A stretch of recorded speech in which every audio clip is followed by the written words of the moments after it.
morning, class. Ninth grade English class. It's Miss Fletcher with your daily English lesson. This was yesterday's lesson that we did, and I'm sharing it with you today because I was out sick yesterday. So, but I do need you to get this lesson done. So we are basically on page 18 of the text, and you can find this lesson and the corresponding assignment that you're going to do on page 18 of the text. Okay. So basically it's about combining sentences. And you're going to be learning about combining subjects, verbs, and objects. So you should already have an idea of that, hopefully, from your middle school and even elementary school training in English. But in order to be better writers, we need to know these things and we need to get them,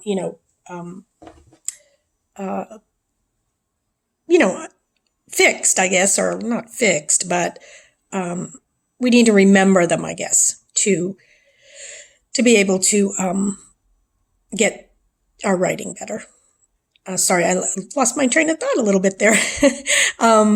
So this is all basically leading up to your writing. And we will be going back to writing probably next week, early next week.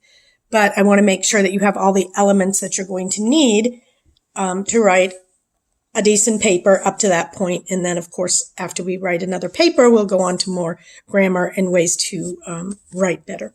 So what we're going to talk about today, and I'm going to look at my book for a minute, so excuse me for looking away from the camera, using compound elements. And again, that's subjects, verbs, and objects. So you can combine sentences. And the book tells you that a compound subject is two or more subjects joined by and or, which are your conjunctions. If you remember, coordinating conjunctions.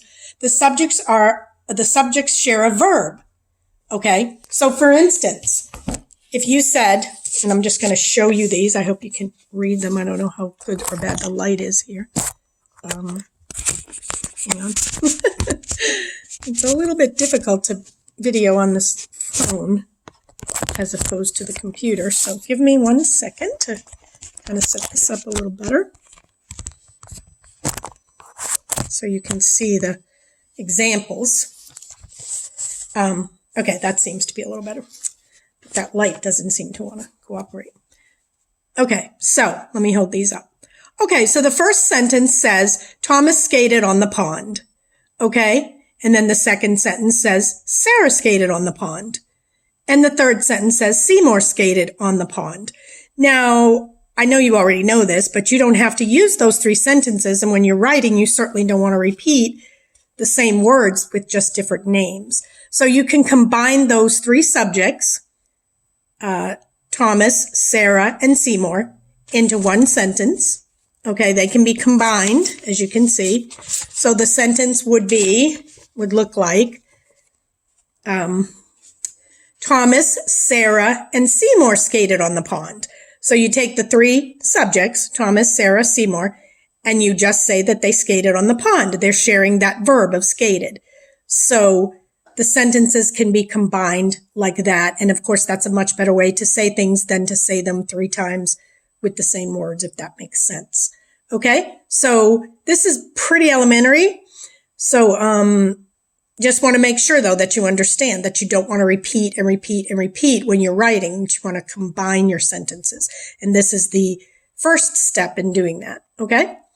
So then you can also combine verbs and you can combine objects for the same reason.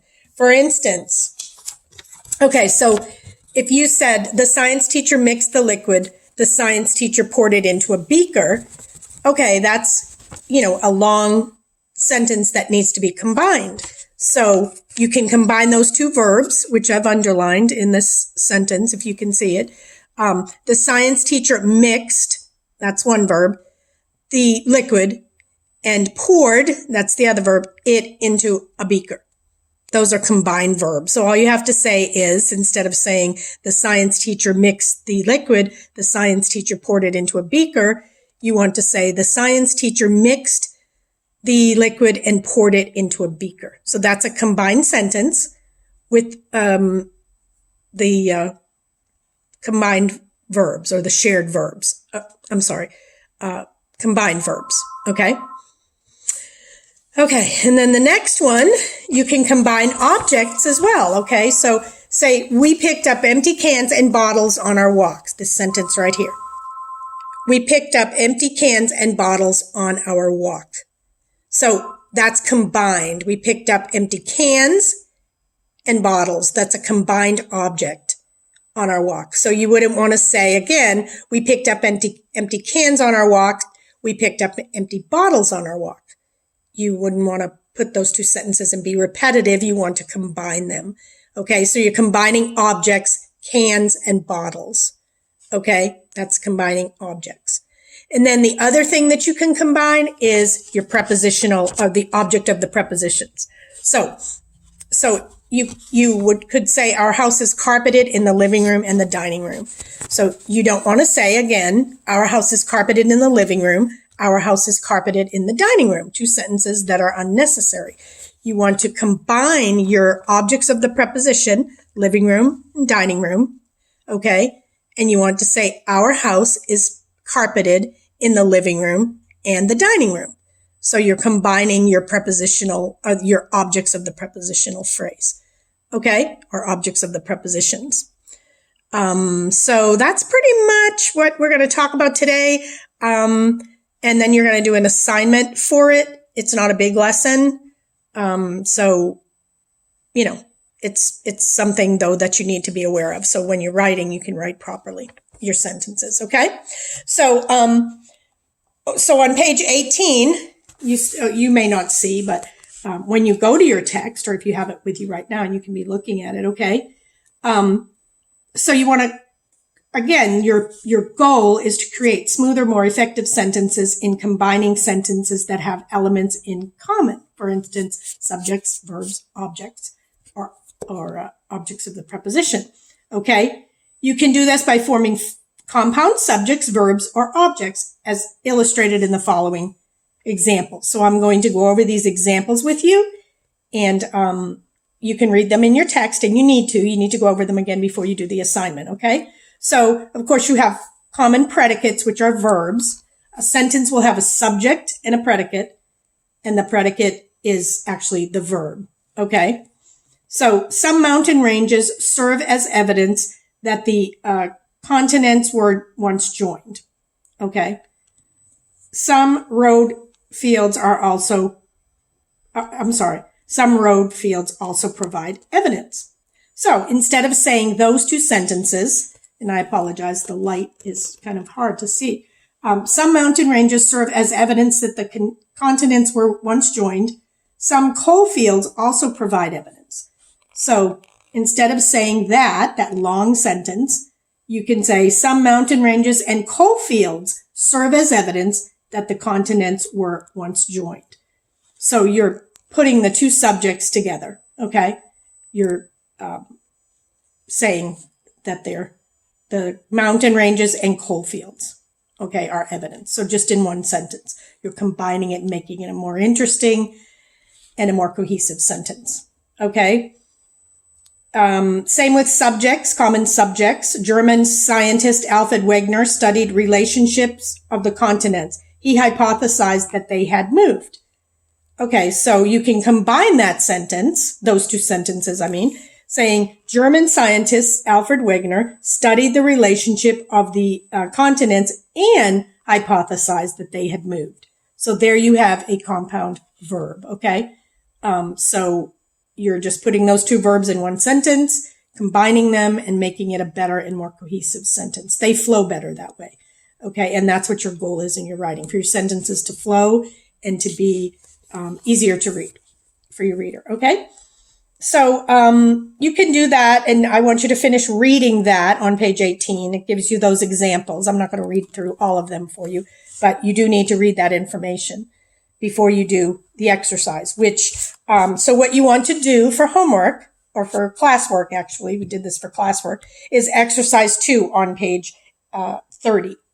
I'm sorry. I know I said page 18, but that's in the handbook, and you guys don't have the handbook. You have the actual larger textbook. So you're actually on page 30.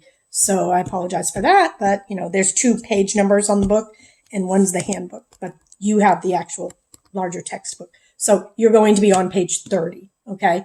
I thought that sounded strange when I said page 18 because I didn't remember that page. But anyway, page 30. Okay. So exercise 2 on page 30. It says using compound sentence elements. Okay. And then it tells you to combine each pair of sentences using compound elements. So for instance, I'll do number 1 for you so that you understand what we're talking about. Okay. So you want to say, the sentence says, Wagner studied landforms. He also studied fossils and climate. Okay. Well, you can combine that by saying Wagner studied landforms, fossils, and climate. So you're taking those 3 subjects and you're combining them into one sentence. So you don't have to say all of those words. You can say it in a shorter way, in a more effective and efficient way. Okay. Which makes your sentence flow better. So that's number 1. All right. So there's 5 questions on the exercise, which I'd like for you to do all 5 and turn in. Please do not write them and take a picture of them. I cannot read those when you turn them in because number 1, I have to stretch them out in the computer and it, in Google Docs or even in an email, and it pushes them over the edges. So I'm not able to read them. So you can write them and send them in a Google Doc, or you need to type them and send them in a Google Doc, but they need to be sent to me in a Google Doc. Okay. And I can put the actual exercise on Google Classroom so that way you can just fill it in and you can send it that way. Okay. So I will do that for you. So this exercise will be on Google Classroom. All right. Okay. So that was our lesson for today. Actually, we also talked about forming compound sentences, but I don't want to go into that in the videos because it makes them very, very long. And, I'd rather just kind of chop them up for you. So I will give you that one either tomorrow or later today. So what I want you to focus on now is page 30. Again, page 30, exercise 2, read the information above the exercise so you understand what you're doing, and then do the exercise and turn it in. Okay. So any questions, please email me. Again, make sure that you do them as a Google Doc. Don't send them as a picture.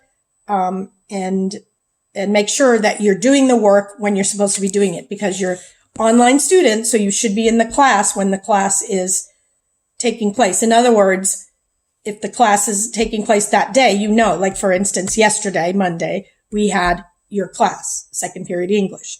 So the work would need to be in that day or the next day if you're online. So you don't get weeks or days or whatever to do it. Okay. So you need to turn it in because I do take 10 points off for late work and you should be keeping up with everything. Even those of you who are in quarantine for basketball or COVID related incidents, you still need to do the work because you're not sick. You're online. So you're just doing online classes. So the work is expected of you to be turned in when the rest of the class members turn it in as well. So keep that in mind. Those of you who are going to be online and stay online after this, then keep that in mind that the work has to be done. So you should check every time you have this class, which it's Monday, you'll have it Wednesday, you'll have it Friday, and then next week, Tuesday, Thursday. So make sure you check your schedule and then check for a video or any type of assignment that might be posted for that day's class. That's your responsibility. Okay.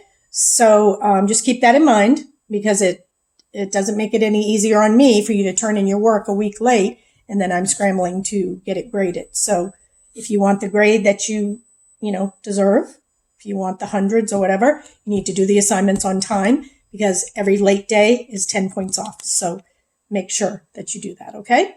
All right. So I will see you the next time and just let me know, email me if you have any questions. Okay. Thanks. Bye.